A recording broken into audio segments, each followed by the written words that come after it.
Welcome to Second Take, the show that focuses on the issues behind the news.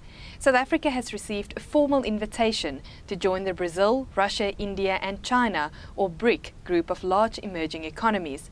But will this be good for the country? Engineering News Senior Deputy Editor Keith Campbell is with me in studio today to take a look at what the invitation means. Keith, welcome to Second Take. How does South Africa compare with the other Bric nations? Is this a natural fit? Well, that's the whole point. It isn't. South Africa doesn't compare with the other Bric nations. They are much, much bigger. They're much bigger geographically, they're much bigger demographically, and they're much bigger economically. I won't go into all the figures, but the South African economy, in real terms, is 1/4 of the size of the Brazilian economy and 1/16 the size of the Chinese economy. If you look at populations, the South African population these days is around 49 million. That's about 1/3 of Russia's population, about 1/4 of Brazil's population. And of course, India and China each have populations now in excess of 1 billion people. So South Africa is much, much smaller than these countries in every respect. So what does South Africa stand to gain from joining the Bric nations? What are some of the advantages and also what are some of the disadvantages from joining the group? Well, this is the whole problem. Firstly, Bric group as it currently exists, insofar as it exists, is nothing but a talk shop. It's an annual summit of the leaders. The first one was in Russia, the second one was in Brazil, the third one this year is going to be in China. And informal meetings on the sidelines of, for example, a group of 20 meetings.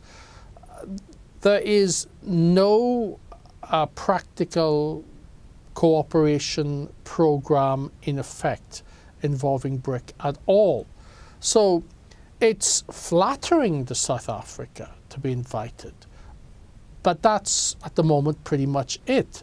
Now, on the downside, the problem is this. By becoming a BRICS country, not a Bric, a BRICS country, South Africa may change its perception in the wider world in an unfortunate way. At the moment, South Africa is perceived to be the biggest, richest, most developed, best investment bet in Africa. In the BRICS group, South Africa is by far the smallest, the slowest growing economy in the group with the least opportunities. There is a risk that South Africa is changing its perception from a positive one, a relative positive one, to a relative negative one. A case of why bother with South Africa? It's so small in comparison to the real big boys of Brazil, Russia, India and China. That is the danger. Well, there's already the India-Brazil-South Africa Forum called IBSA. How will IBSA and BRICS coexist? That's a very good question. The thing about IBSA is that when it was set up, there was a brief period it turned out to be, in which it looked as if it might just be a talking shop. But the three countries very rapidly moved to develop a series of practical cooperation programs. So now there's actually concrete engagement between the three countries. For example, a program announced last year was the IBSA satellite program.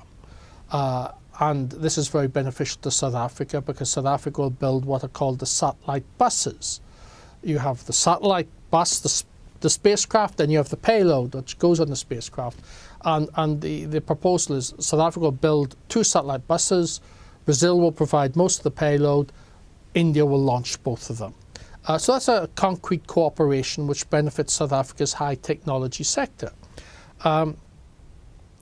Bric has nothing like this at all. Now, the coordination between the two, or the compatibility between the two groups is not clear at the moment. I was very struck at a recent India-South Africa function addressed by the trade and industry ministers of the two countries. While the Indian Commerce and Industry Minister did mention BRICS in passing and welcome South Africa joining it, when he was talking multilaterally, he gave far more attention to IBSA than to BRICS. So hopefully the two will not interfere with each other, because in practical terms, IBSA is currently much more important and much more beneficial for South Africa. Keith, thank you very much. That is the Second Take show for this week. Thank you for watching, and join us again next time for more news analysis.